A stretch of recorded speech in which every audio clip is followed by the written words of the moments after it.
Coming up on this Hunter College news break. Hunter is planning on demolishing an affordable dorm option, Brookdale. And students are reacting to never-ending construction on campus, leading to limited access around entrances. And we'll introduce you to two scholars who are making their mark in the athletic and arts program. All that and more in this Hunter College news break.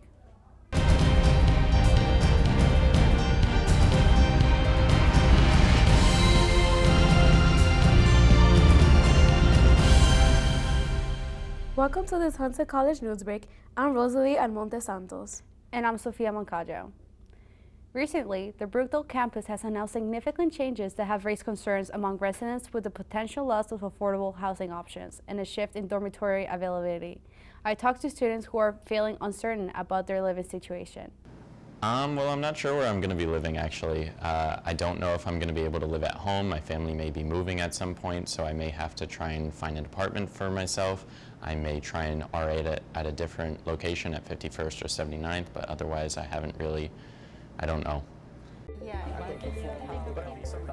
I know that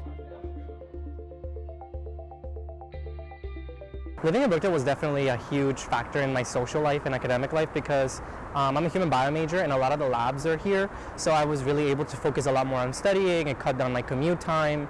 And you know, we have a lot of events, and I met one of my best friends through Hunter life. They don't really allow a ton of students to dorm here, and it's the cheapest option, so everybody's fighting for a place here. I didn't really have a lot of friends outside of the dance department, so it was really crucial for me to have Brookdale and this community here to find my girls and my gang and my people. Since I started living here in 2021, we've been told that there was a possibility that Brookdale would get demolished, but every year we get an email from Res Life being like, hey, it's going to be the last year living here, so find some living accommodations after 1 year, and then we get told that there's been an extension, so every year since 2021. I think the timing is really unfortunate because it's not giving students enough time to kind of find better options, or even time for the college itself to create a better option, which I think if they're going to destroy the one affordable housing, they should be able to keep the students in mind. And where are they going to go, given that so many live here? Yeah, I haven't really heard of any other alternatives that are the same price level, but yeah, I've heard of there are other Hunter dorms. They're just not going to be as affordable. I would say no, not really. They have not really provided the resources that we would need. There hasn't been much communication from the staff to the students. I'm just kind of worried that if I commute 2.5 hours every day, it's going to affect my school, and then also I have a job in the city, so I don't know what I'm going to do. I would recommend, honestly, probably looking into the other dorms that Hunter offers, or just going on Facebook Marketplace. Or I know June Homes is a good alternative that other students use that are non-CUNY students. Construction can be as distracting as a bums honking its horn. Hunter College has been under construction since 2017, and now in 2024 is still not done yet. I asked how students felt about the inconvenience. I think the atmosphere is not great. it affects me more than anything when I have to get here. I feel like there's a lot of pollution because of it, so it just makes it not ideal, to be honest. Yeah, But I know that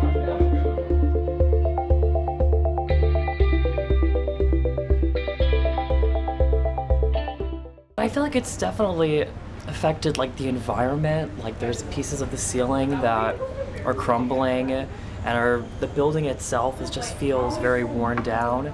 So I think the atmosphere.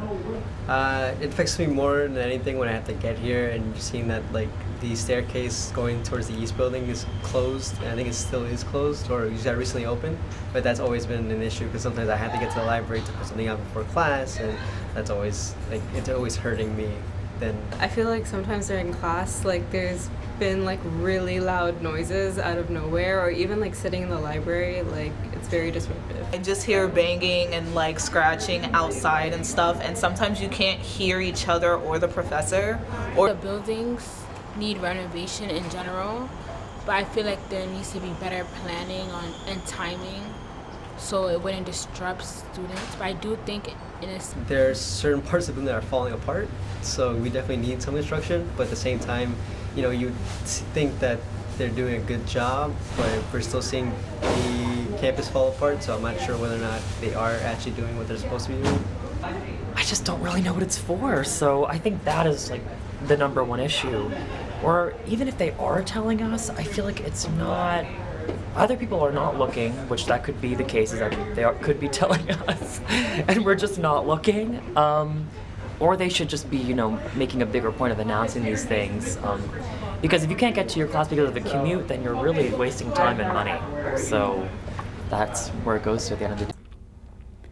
From classrooms to the dance studio, one Hunter College senior is finding the rhythm in an unexpected way.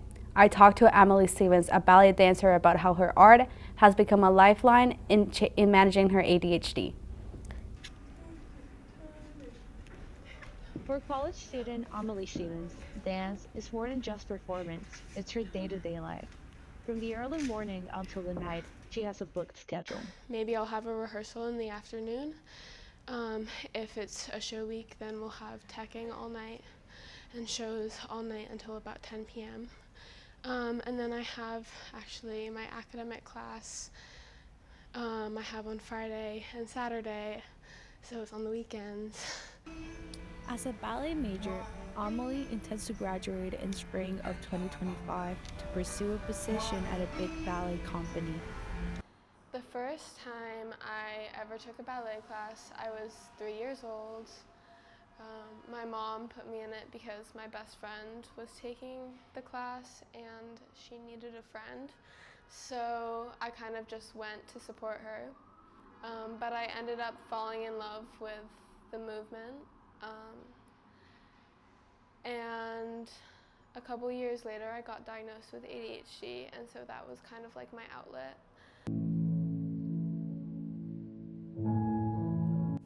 Her program requires her to perform her own productions twice a year at one of Hunter's theaters, open to the public.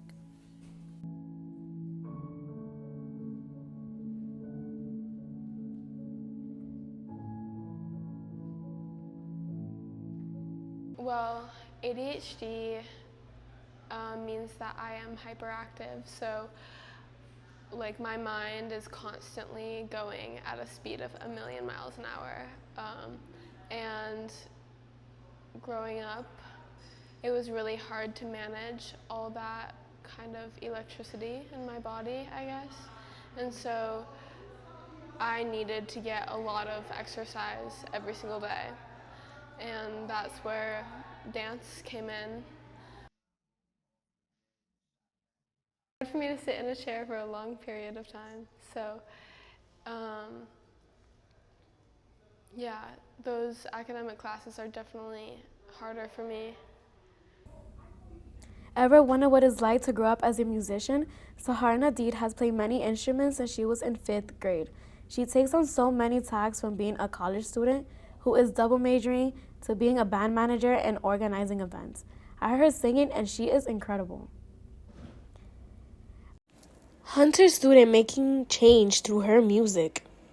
Music has always been a big part of my identity, like since I was little. Learning the saxophone in like 5th grade, and I kept up with that through like 10th grade.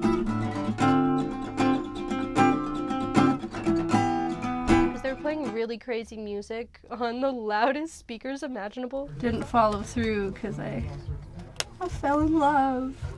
I was actually going to transfer out of Hunter. Then I made a bunch of friends here, so I didn't want to leave anymore. Sometimes I'll produce my own music. But we'll work closely together in here, and we'll make the funniest beats. Like, it's very lighthearted. It's not the kind of setting that's high pressure. Being a part of the radio club has helped Sahar meet some great people that she can relate to and have fun.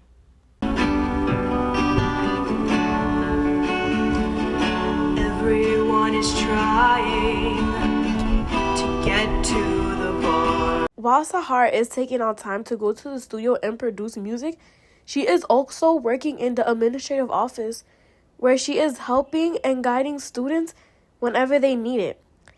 She is all about helping her community as much as she can. While managing everything, she is still able to do so much more and doesn't give up. Finding a medium to express myself in a medium that I'm comfortable with. Obviously, any artist has their own medium that they prefer, and I think sound as a medium is unique in the sense of like when you make noise, you impose that noise on whoever's around you. Because people can try to tune you out, but if you're making a lot of noise, nobody can unhear you. Okay, I have to say, Sahar's playing is amazing. I wish I knew how to play guitar as well as she does. Yes, it is amazing to see how many talented students attend Hunter. On behalf of everyone in the studio, thank you for watching and we'll see you next year. Are we done?